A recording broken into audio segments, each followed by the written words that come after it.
Before we can get to the last step of bottling the syrup, we have to wrap up the rest of the collecting.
I'll pull that chain and open the top up.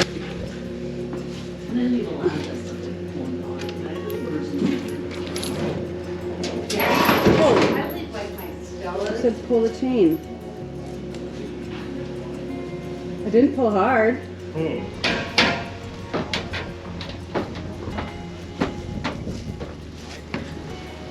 think you've got those little cleats. Yeah. Is it coming from that now? Mm-hmm. Oh, geez. But again, it's So like you're a not train- looking away. It's like a train wreck, you know. You can't watch. Oh. So he did pull that thing down in there. Oh, well, he asked me to pull the chain and it fell to the ground. Oh. Yeah. That's because you're so strong. No, it's because I break everything I touch. Good indication. It's working, Tim. You got smoke. Oh, no, you don't. You're gonna get tired standing there. Yeah, it's gonna be a long night, Jim. Are you sending smoke signals? If you could just keep a consistent rate, it would probably be best. I should put a clip on it instead of doing what you do. What's a clip gonna do? Well, it'd be just a clip up there, one of those ones that just spring loaded. So you could just clip it on the top instead of using that cable clamp all the time. Another thing to do in the summer when it's warm. All right. That's it. Oh no, that's another year. Oh.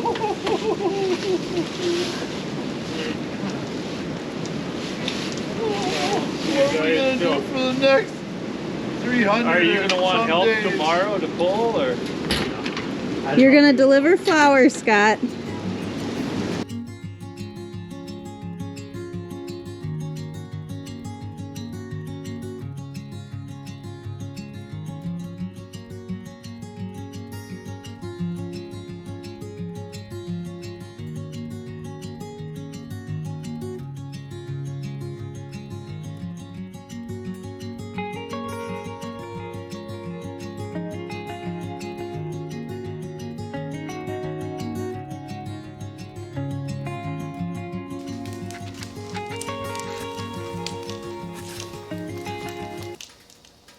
We are at our last day of the sap season, or syrup season. We have quit gathering, and we quit gathering, and we're going to pick up our pails today. And Jody has quite a bit of syrup that's close. And the reason I say it's close is because when we get done, or anybody, I guess, when we get done, I think, where are we? That's full of syrup that's filtered and ready to ship that we sell. This is a can here that's got 3-4 gallons in it that's ready to boil, and that one's empty.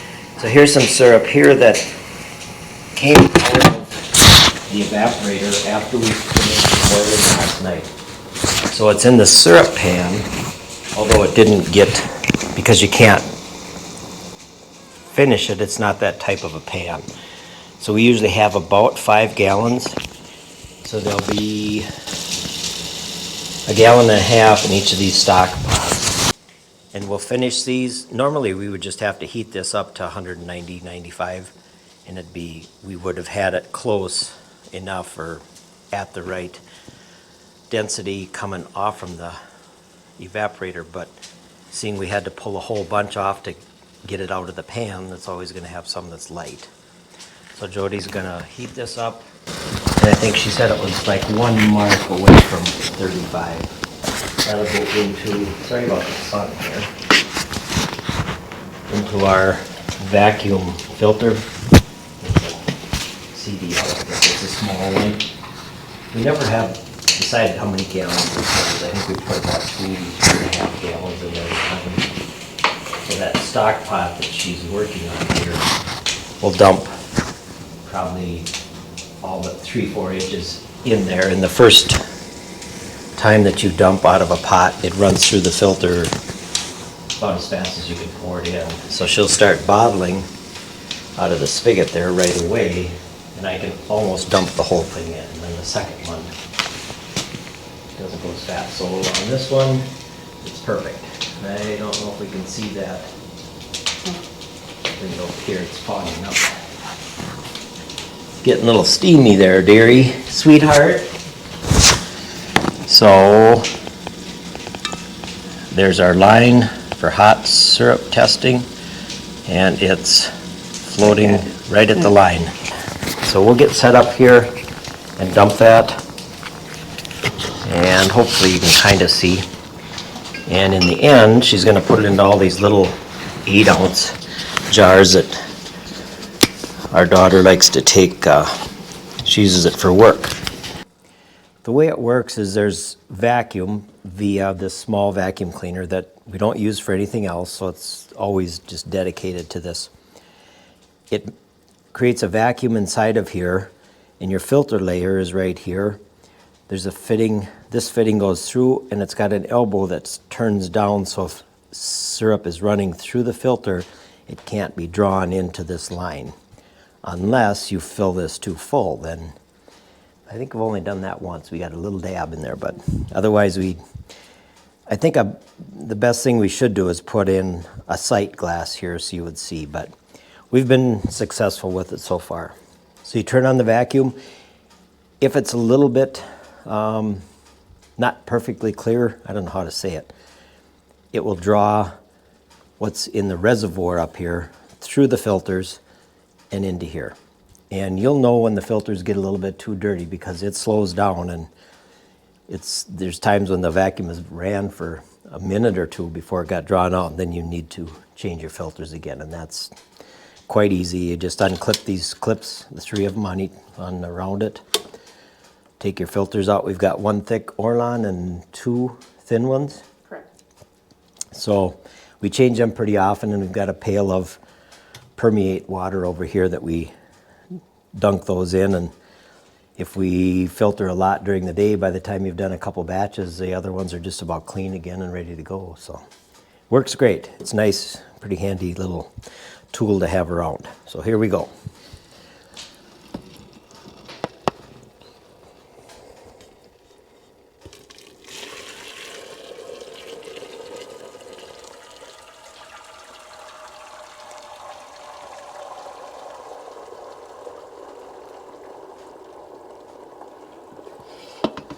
I don't know if you'll be able to hear, but you can hear it running through there, and it runs through real fast, like I said, on the first few batches, and then she can get going. One of these to get it. Sure.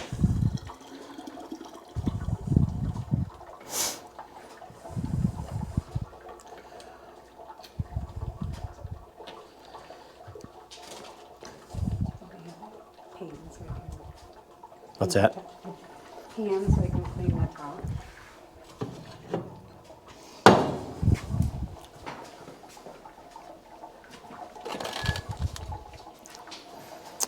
Jody's got gloves on that are kind of a rubber coated. They're a waterproof glove that she got from our son-in-law, who works in a place where they handle glass for windows. So they're somewhat of a safety glove that they used in that glass plant or glass warehouse. And they've worked really good for you, haven't they? Yes, they're great. Yep. They don't get burned. Yep. I can handle the jars usually, but they do get hot. It is nice to have a little bit of insulation there away from that heat. So they've worked really good, and they're easy to use. I mean, you've got some dexterity with them.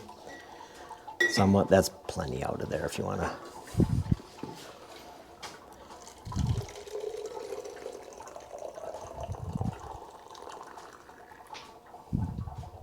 Do you like filling those plastic jars? Not at all. I know, they're kind of a pain. You can't see through them, so they're kind of a pain that way, but she's a trooper. She'll get them all filled up here shortly. So now we'll dump the rest of this in this batch. And right now the syrup, there was about 1 inch in this top reservoir. So it's all it all has ran through without using vacuum, but that's because it's new, clean filters. And clear syrup. And clear syrup, yeah, we got super clear syrup. On the second pan that we do, we probably will use this same set of filters, but we'll have to turn the vacuum on then. And that'll be all we'll do. We'll switch them after that. We'll run through 5 batches, if you want to call it that. We figured there's around 10 gallons, 12 gallons. And then we'll be done. End of 2024. We didn't make as much as we did last year, but we had plenty. Today it's dripping a little bit, but we've got enough. Thanks again for watching Garden Hands. Hit the like button and subscribe if you haven't. And we look forward to seeing you. We'll probably do a video on cleaning up. And after that, it'll be Lindsay and flowers and gardening and whatever else we're going to do this year. Have a good day.